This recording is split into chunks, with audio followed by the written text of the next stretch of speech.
My girlfriend and I get tortured for a living. Something went seriously wrong during her last session, and now she's different. Hey guys, welcome back to the channel. Lydslunacysubmissions here. You already know what time it is. We're back for another episode of Creepy Crochet and Creepypasta, a series where I crochet something creepy and talk about something even creepier, like scary stories from around the internet. Today we're reading this amazing story by a really cool author called user orangeplr. They have a really cool style. I definitely want to read more of their stories in the future. For now, we're going to start with this story. Today we're going to be working on, I'm not telling you, it's a secret. For now, stay tuned. Although, my Etsy shop will be linked in the description down below if you want to check out other creepy cute crochet patterns and plushies in the meantime. Anyways, y'all, grab your drink, grab your snack, grab your crochet, grab your craft, and let's get into today's scary story.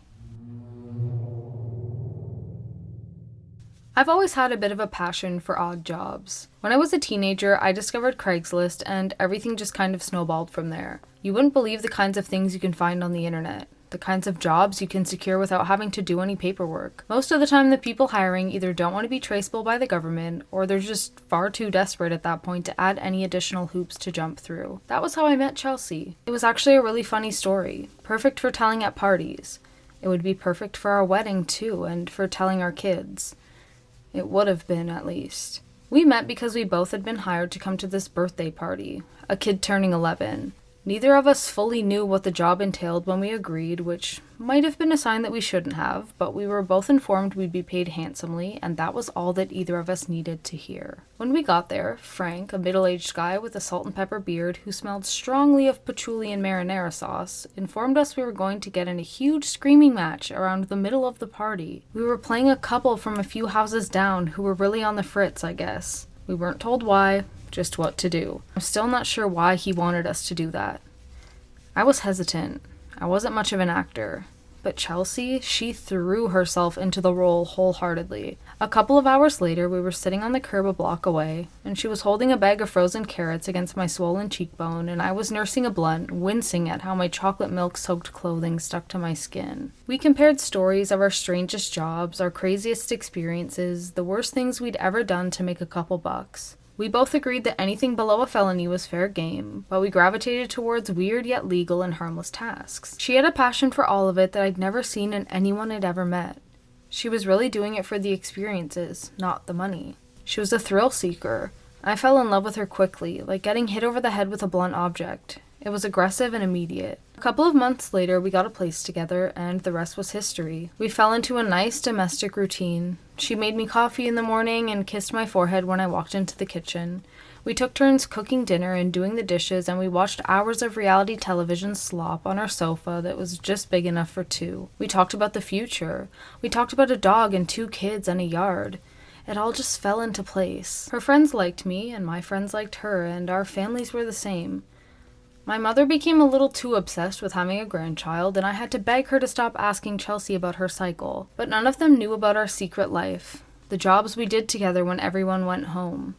It was just for us, and it was exciting, this secret hobby that we shared. The first call from OEM came on a quiet Friday. Chelsea was at her job as a barista, and I was at home getting some cleaning done before having lunch with my parents, like an old person. I was used to getting calls that didn't have identification, considering all my side jobs, so I didn't bat an eye when no caller ID came on my screen. What was different, however, was the automated message that played as soon as I picked up that call. This call may be recorded for quality assurance and training purposes. Please state your first and last name and your date of birth. I frowned, tossing the rag I'd been cleaning the stove with onto the kitchen counter. Julian Rains, May 14th, 1999. There was a silence, and then a beep. Then a man spoke, non-automated this time. Hello, Mr. Rains. I've been informed you might be looking for a job. When Chelsea got home, I was waiting for her on the couch. She came up behind me, cupped my face in her hands, and kissed the top of my head. Hey, babe, I said, trying to keep the excitement out of my voice. How was work? Exhausting. She slumped over the back of the couch, smushing the cushions. But I got this crazy voicemail. The facility was in what looked from the outside like a dilapidated warehouse. Okay, so they obviously, no hesitation, took the job. The man who picked us up in a long black car was very quiet, answering our questions in single-word responses and keeping his eyes on the road. Chelsea and I kept giving each other small glances and squeezing each other's hands the entire way there. A man greeted us at the car door, opening it for us with a smile. He was tall and thin, and he wore a crisp suit with his dark hair slicked back, not a strand askew. Mr. and Mrs. Raines, I presume. Chelsea looked down shyly. I was surprised. She was never shy, but this situation definitely felt more professional than what we were used to. We aren't married. Oh, I'm sorry. The man tapped his forehead with the palm of his hand good-naturedly. I'm so sorry, Miss Sutherland. Miss Sutherland, of course. He reached out to shake her hand, and then mine, eager. My name is Malcolm Kessler. You can just call me Kessler. Would you like to know what you're doing here? We let Kessler lead us into the building. On the inside, it looked far less run down.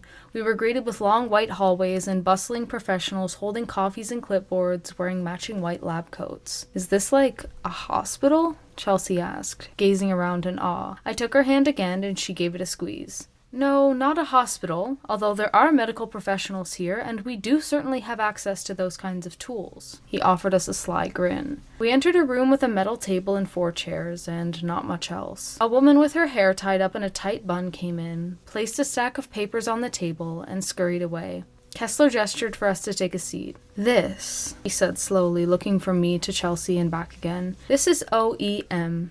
Do you know what that stands for? He waited for us to shake our heads before continuing. This is the Office of Enhanced Methods. I blinked at him, the white fluorescent lights making my eyes burn. What does that mean? I'm glad you ask. Kessler leaned back in his seat, folding his hands in his lap. Essentially, here at OEM, we test torture methods. See what works, see what doesn't, see what we need to change or scale back on, you know. I could feel Chelsea looking at me. I looked back. I couldn't quite read her expression, but somehow I still could get the gist. Is this, a government project? She asked, her eyes still locked on mine and her brows furrowing. Kessler chuckled. You could say that. So why do you need us? I asked, even though I felt I might know the answer, finally looking away from my girlfriend and back at the man in front of us. Kessler sighed, leaning forward again, resting his elbows on the table. He had quite a sharp face, but it managed to feel charming and welcoming purely from his expression. I wondered if he'd practiced that. I'll level with you, he said, quieter than before. We need volunteers. But finding volunteers for something like this is difficult. That's why now we're looking for people like you. People who are interested in doing odd jobs like this one, and we're offering a large amount of compensation. I pressed my lips together, searching his face for any sign of deception or exaggeration. I found none. I glanced back at Chelsea, who was looking at the stack of paperwork. How much compensation? I asked finally, when it became clear that no one else was going to say it. I expected Kessler to laugh. He didn't. Are you two looking to get married? I felt the room heat up. Truthfully, I had bought the ring a month ago. I was just waiting for the right time, and a time when we could properly plan for a wedding without the stress of becoming bankrupt for it. Yes, I mean, eventually. Have you seen how much those venues cost these days? Kessler raised his eyebrows sympathetically, leaning even closer to us. Not to mention a honeymoon. Are you looking to have kids, start a family, send those kids to college, grow old and retire? The man actually reached out, actually took my hand in one of his and Chelsea's in the other. I felt like the air in the room was being sucked out of it. I'm going to be honest with you two. I am not going to mince words. It's tough out there right now. I could make it so you never have to worry about money again. He left us in the room to let us talk alone, and I could have sworn I heard the lock click behind him, but to be fair, I was feeling pretty jumpy by that point. Chelsea and I sat for a moment in silence. This is a lot, she muttered, running her fingers through her hair. This place is crazy. I reached over to flip through the paperwork, chewing on my bottom lip. I saw words like non-disclosure agreement, liability, medical care. I put the paperwork back down and took her hand again. It's a lot of money. He seemed serious. Would we be considered like war criminals if we took part in this? She laughed, but I could tell she was anxious. I shrugged slowly. She rubbed at her face with her free hand, a nervous habit of hers. I reached over and tucked some hair behind her ear, smiling. She smiled back apprehensively. There was something neither of us were saying. Something neither of us wanted to point out. How bad was the job to offer that amount of compensation? Still, there was a buzz between us. This was what we did. We signed up for strange things for the experiences. Chelsea lived for things like this. I think I knew the second we got there that she would end up wanting to do it. When Kessler came back, I stood up, pushing my chair back and wiping my sweaty hands on my jeans. What kind of torture are we talking about? His smile was wide. I can show you now if you'd like. He explained as he led us back down the hall, guiding us into a different room that was essentially the exact same as the one we had just been in, but with more cameras mounted on the walls and with different chairs. I winced a little when I saw the wrist and ankle restraints attached to the sterile metal frame. "Everything we do here stays within these walls," he told us, gesturing for us to take a seat. Chelsea and I shared a look, then obeyed. "Communication-wise, but also physically. We will do nothing to permanently damage you, and we will have medical staff on site for any treatment you may need." As if on cue, a man in one of the lab coats bustled into the room, pushing a cart. He began strapping down our wrists, leaving our legs unrestrained. "Everything is voluntary," Kessler continued. "Nothing will happen to you without your explicit consent, although we may need to withhold some details in order to get the most accurate read on your reactions. You can leave or discontinue your contracts at any time." The man in the lab coat started putting on medical gloves. I swallowed hard. What is he going to do? Kessler nodded at the man, who procured a syringe from his cart, examining the needle carefully and then picking up a little glass bottle to draw from. "This is just... let's call it a sample. This is something we've been working on for a while. It's already been tested many times with a high success rate." I wondered what a high success rate in this context was. A large sum of pain? The right amount of screaming? Usually, we'd probably hook you up to various brainwave sensors, but we'll start light today. The doctor, was he a doctor? Approached Chelsea, who squirmed anxiously. He wiped her arm with an alcohol swab and began feeling around for a good vein. I watched her, trying to look encouraging when her eyes met mine. This is a sort of liquid electrocution, per se. Before either of us could reply to that, the doctor was inserting the needle into Chelsea's arm and pushing down on the plunger. I watched her body seize up, her eyes going wide and glassy. She was perfectly still for a moment, save for her mouth falling open and her entire face going slack. And then she began to twitch and spasm, her limbs jerking with no control. Then she screamed, a gurgling, horrifying sound, and I was struck with panic. I was so distracted I barely felt the needle sliding into my own arm. And then it felt like I was being set on fire. We didn't go back to that place for a couple of months. Kessler told us to take our time to think about it, and he handed us a tall stack of dollar bills. The feeling of the money almost bulging out of my pocket almost made up for the pain. He had told us the truth. It didn't last. It felt like the effects of the injection lasted an hour, but we were told it had only been a few minutes before it wore off. I expected to be weak leaving the facility and prepared myself to be embarrassed to handle it worse than my girlfriend did. But the feeling faded fast. In fact, I almost felt more alive. We were given a brief interview where a younger man scribbled extensive notes, and then we were free to go. The first thing Chelsea said to me when we got outside was, "What a rush." Still, we waited a while. It felt like a next step in our odd jobs hobby to make this a regular thing, like something a little bit depraved. It was dystopian, it was strange and scary. Even though the sensation was gone, I could vividly remember what the injection had done to me, how it had torn through my veins, how I had wondered if I was dying. And that was supposed to be just a sample. But eventually, neither of us could stay away. The money was good. Beyond good. At first, we kept it a secret from each other, as if we were doing something bad. She would head off to work and I would drive to the warehouse. They would inject me, feed me things that made me sick, toss me around, even beat me.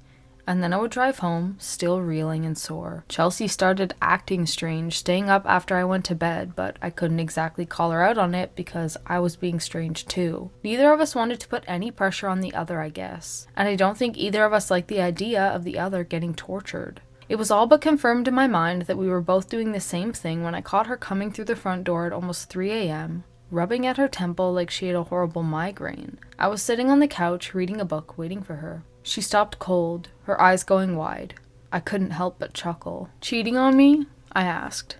She laughed, plopping down next to me on the couch. "Not exactly." I pulled her to me and she rested her head on my shoulder.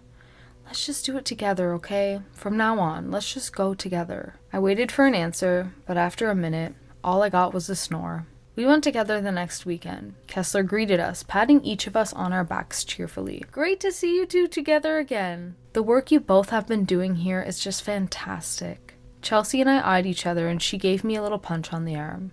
I grinned at her. "I have something different for you two today now that you're here together, if you're up for it." My smile faded a little, twisting into mild concern. I licked my lips. Different how? He waved me off, guiding us into one of the rooms. The same chairs greeted us with their cuffs and restraints. A doctor was already inside, toying with some kind of strap. It looked sort of like a headband. We'd like to try something more psychological than you're used to. I stopped in my tracks. Kessler and Chelsea both turned to face me, their eyebrows raising in sync. Psychological torture? I was getting vivid images in my head, all of the psychological horror movies I'd ever seen rushing back to me. Physical pain was one thing, but sanity was delicate, something that shouldn't be played with. Kessler approached me, placing his hands on each of my shoulders, and offered me a reassuring smile. "Think about it, Mr. Rains," he said, his voice kind. "It will be a brief test. It'll only last around 30 seconds. Like I've said, nothing will leave this facility, and we will have professionals to assess your mental state directly afterwards. 30 seconds for enough money to buy a used car." I worried my lips together, the fear I'd had in the past creeping back in. If it wasn't dangerous, why was it worth so much? Worth more than we'd been paid for anything before. "Come on, Jules," Chelsea smiled at me from behind him. She didn't look afraid, and it soothed me a little. "We'll do it together." I nodded reluctantly. Almost as soon as my chin raised to do so, the doctor was slipping the headband on, 2 metal plates digging into my forehead. I felt my muscles tense up. We took our seats and Chelsea reached over to grab my hand. They didn't strap us down this time, which I hardly thought about until after it was too late. The doctor put Chelsea's headband on too, and she made a face at me, which made me bite back a laugh. "Ready?" Kessler asked. Then he nodded at the doctor, who pressed something on what looked like a keyboard, and Julie started to scream. The second he touched the thing, she was screaming. It wasn't like any scream I'd ever heard before, not like the one from the first time we'd been here, and not like in any horror movie. Certainly never in real life. It felt like my eardrums were bursting, and it only grew louder and more shrill. It was desperate. It was beyond torture, beyond pain, beyond anything a human could possibly endure. I imagined hell. I imagined that souls being dragged to damnation might sound something like that scream. I wasn't even religious. She squeezed my hand and I felt my bones cracking. "Chelsea! Chelsea?" I rocketed out of my seat, trying to shake her, trying to ignore the searing pain. She wouldn't let go of my hand. Couldn't. Her eyes were wide open and dead, looking right at me but not seeing anything. Still, tears streamed from them, more tears than I'd ever seen anyone cry. I whipped back around. The doctor was typing urgently at his computer, and Kessler was staring, his hands out and his eyes moving rapidly back and forth like he was in shock. "Jesus Christ, do something!" I screamed. "Do something!" Chelsea was gasping now, a ragged sound that bounced around in my head. It felt like I could hear nothing but that horrible wet gasp. Just dead air in her throat, clawing for breath, drool seeping from her mouth and down her chin. Finally, I ripped the headband off her. Instantly, she went slack, letting go of my hand. The room was silent for a moment. Then Kessler muttered something to the other man, and the doctor rushed out the door. "Chelsea? Chelsea, baby, are you okay?" I kneeled in front of her, rubbing her knee. She wouldn't look at me, wouldn't move. For a second, I wondered if she was dead. "Please answer me." Right when I was about to check her pulse, her head turned. She wasn't screaming anymore, but her eyes were just as dead as they had been before when they met mine. They didn't even look like her eyes anymore. She opened her mouth, and out of it came a horrible whispery sound, like she'd forgotten how to use her tongue. I leaned in closer, trying to smile at her weakly. "What is it, honey?" "Please," she gasped. "No more." I felt hot. I felt like I had a horrible fever. I reached up, touched her wet face. "It's over, baby. No more. It's over." She stared at me, if you could call it that. She wasn't in her body anymore. This was something else. She twitched. "Just kill me." I turned back to look at Kessler. He looked just as shocked as I did, anxiously adjusting his tie. For a long moment we met eyes, and I knew what he was thinking. Something had gone horribly, unbelievably wrong here, and he didn't know how to fix it. The next few hours were a horrible blur. I remember doctors rushing around, wheeling Chelsea out of the room despite my pleas to know where they were going, to let me go with them. I sat alone in the cold, sterile room, her scream echoing around in my head. I cried, I begged the cameras in the corners of the room, I banged my head against the table. Someone came in and bandaged up my broken hand, but no one would tell me anything. It felt like days that I was in there. Honestly, it could have been. When the door finally opened again and Kessler stepped through it, I couldn't even feel relieved. I just felt broken. "Where is she?" I croaked, raising my head. "Is she okay?" He said nothing, just sat down in front of me. He was back to business, the horrified expression I'd seen him have completely wiped away, although I could have sworn his face was a little pale. He took an envelope out of his pocket and placed it on the metal table between us. Miss Sutherland is right outside. She's unharmed and feeling fine. I choked out a sob. I couldn't help it. I hid my face in my hands. Kessler cleared his throat and continued. You are to take this envelope. Inside is a check for $700,000. One of our drivers is going to take you to the emergency room, where you will have your hand properly treated. Any further medical bills will be completely covered by us. You are to do this, and then go home and never return here. Do you understand? I looked up at him and I nodded. I was angry. I wanted to yell, demand answers, threaten to sue. But I was far too exhausted for any of that. I just wanted to see Chelsea. I just wanted to go home. Kessler nodded, his mouth pressed into a thin line. We at OEM are terribly ashamed about what took place today. Please accept our deepest condolences. Something about that rubbed me the wrong way, made my skin prickle, but my mind was numb. I just nodded again, taking the envelope and shoving it into my pocket. Chelsea was just outside like he'd said, and she smiled when she saw me. I gathered her in my arms and squeezed, breathing in the scent of her hair, kissing the side of her neck. Thank God you're okay. Don't cry, she pulled back, kissing my cheek and wiping away my tears. I'm more than okay. What a rush! A laugh burst out of me like an uncontrollable cough. You're a psychopath. You like it. As promised, we were taken to the hospital, where I was put in a cast. My hand was broken in 3 different places. As Chelsea sat with me while they examined it, a horrible, anxious feeling crept over me. When I looked at her, all she did was smile. I couldn't sleep that night. I stared at the ceiling, white spots drifting across my vision, my hand throbbing dully on my chest. Chelsea's back pressed against the side of my arm was the only thing that made me feel any calmer. I turned to look at the back of her head, chewing on my lip. The room felt too quiet, too dark after spending so long in that bright, sterile room. I was restless. Chelsea? I whispered. Are you awake? She said nothing. She wasn't snoring, but I swore I could hear her heart beating. Ka-thunk, ka-thunk, ka-thunk. I sighed. What did you feel when it was happening? I knew she wouldn't respond, but I asked anyways. I needed to talk, even if it was just to myself. Ka-thunk, ka-thunk. I felt her shift a little, her back moving with each of her breaths. Her heartbeat began to speed up. Only then did I begin to wonder why I could hear it at all, and so loud. I sat up a little, leaning on my elbows. I stroked her hair. Hey baby, are you okay? No answer. Ka-thunk, ka-thunk, ka-thunk. Suddenly I had that feeling. I had that feeling children get at night when they become positive there's someone in the closet or just outside their bedroom door, someone they don't know. Panic raced through me, and whether it was rational or not, I had to see her face. I had to be sure she was alive, and she was herself, and she was real. I reached over and took her arm, rolling her towards me. Chelsea's eyes were wide open, bloodshot, and my heart jumped into my throat when I realized it hadn't been her heartbeat that I had been hearing. It had been her gasping for air, her throat closing and opening again rapidly, swallowing and heaving dryly in the dark like an animal about to throw up.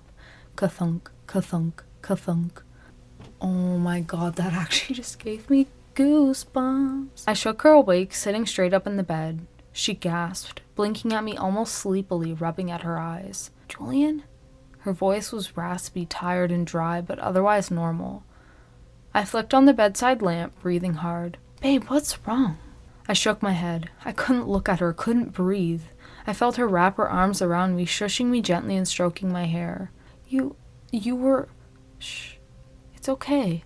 It's okay now, Jules. I'm okay, just a bad dream. But it wasn't a dream. I knew it wasn't. After that, my girlfriend was different. She wasn't herself. I tried to go back to normal. She certainly tried to. She went to work like before, she saw her friends, watched television with me on our couch. But it didn't feel like she was really there anymore. She didn't sleep much at all, and when she did, it was strange and restless. I more than once caught her sleeping with her eyes wide open, just like that first night. Once I asked her what her dreams had been like recently, and she hesitated before telling me. You know how when meat is fresh and the muscles are still alive, so they move and squirm even though the animal is dead? She smiled and ruffled my hair. That's what the backs of my eyelids look like. You've gotta be kidding me. The worst part was how normal she pretended to be, how fine she told me she felt, how she kissed me like always, and how she tried to joke, but it never came out quite right. I reached my limit one night a month later when I got home after having a drink with some friends. The house was completely dark, completely silent, completely still. The second I opened the door, I felt it. The unexplainable terror, like there was a man in the closet. It didn't feel right in there. Nothing felt like it was in the right place, even though I knew it must have been. Everything just felt wrong. Chelsea? I called out quietly, shrugging off my jacket, wet from the rain. Are you awake, honey? No answer. I went to go upstairs when I saw her. She was down our hallway. Her head was half poking out around the corner, only her eyes showing in the darkness, wide open, staring at me but not seeing me. She started to scream, and it was even worse to not be able to see her mouth. She screamed in short bursts like a panting dog, the blood-curdling sounds jolting out of her. Fight or flight kicked in. I turned around and walked right back out the door, closing it behind me. I walked until I was across the street before looking back at the house. She was in our bedroom window.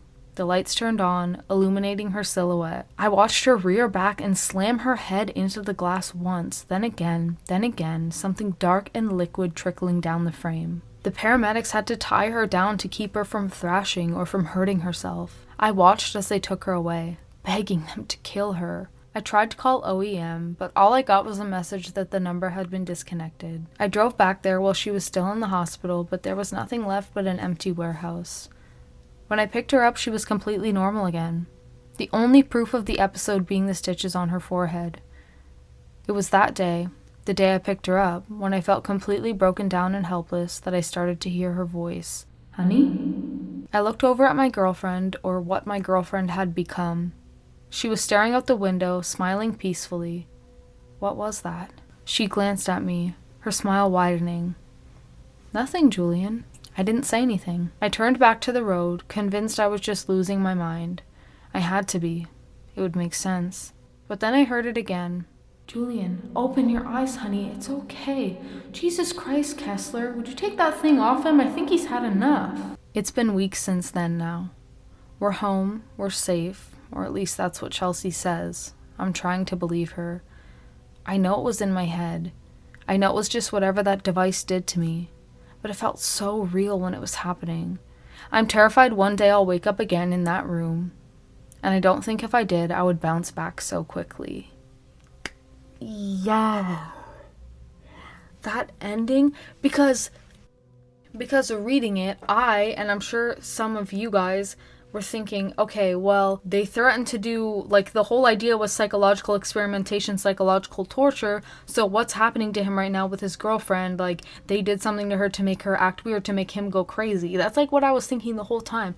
And then when it clicked, when I got to the end, and he heard her voice breaking through, and she was like, wake up, wake up. So the whole thing was him, like, having some kind of mess up, forced nightmare. And then you're like, okay, but he did make a good point earlier in the story when he said sanity is fragile. Like, you could get whatever, zapped or this or that. You can recover from minor injuries, but if you break your sanity, sometimes there's no recovering from that fully. So there's layers to what they did to him, because not only was it messed up what they actually were physically doing to him in the lab, but now they really have broken his psyche in a way that it may be irreparable. They may have done irreparable damage to this poor man, and now he can't trust anything. So, okay, they're gonna get a fat stack of cash, but he's never going to feel comfortable again around his girlfriend. This one threw me for a loop, y'all. I love this story. I love this author. I can't wait to read more from them. Also, I'm sorry that I kind of pulled a fast one on you. This was another my girlfriend's acting weird story, but one of my favorite subgenres of specifically written horror is relationship horror. So regardless of my love for the movie Obsession, I love the movie Obsession because I love that kind of scary story, that kind of visual, the uncanny valley. There's something just a little bit off with someone closest to me and it's freaking me out. I love that. So there will be more of that on this channel. There will also be other things, but I'm just giving you a heads up. I'm rambling at this point. Again, top secret information. I'm not going to share with you what this is yet, but stay tuned because it may or may not be a new pattern that I'm working on. Anyways, guys, thank you so much for watching this episode of Creepy Crochet and Creepypasta. Check out my Etsy. The link will be in the description down below. Also, this story will be linked in the description down below. Go support the author directly on Reddit if you feel so inclined. And if you wouldn't mind just hitting the like and subscribe button, it would really help me out. Thank y'all so much for watching my videos. I can't believe there's even one person that wants to watch my videos, and now we're at over 2,000 subscribers, so thank you very much. I'm gonna stop talking now. I'll see you in the next video. Okay, bye!